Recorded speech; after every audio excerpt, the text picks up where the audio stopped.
আসসালামু আলাইকুম, কেমন আছেন সবাই? আজ নদীর পাবদা মাছ ভুনা করব। আমি প্রথমে মাছগুলো ভালোভাবে ক্লিন করে নিয়েছি, তারপর রান্না বসিয়ে দিলাম।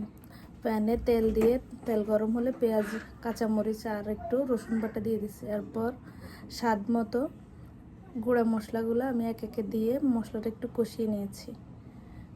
তারপর এতে পানি দিয়ে দিলাম অল্প করে মাছগুলো কষানোর জন্য। একে একে মাছগুলো দিয়ে দিব, খুব আলতো হাতে দিব, কিন্তু পাবদা মাছ অনেক নরম মাছ। এবার আমি এটাকে একটু ঘুরিয়ে ঘুরিয়ে দিচ্ছি যেন মশলাগুলো মাছের গায়ে লেগে যায়।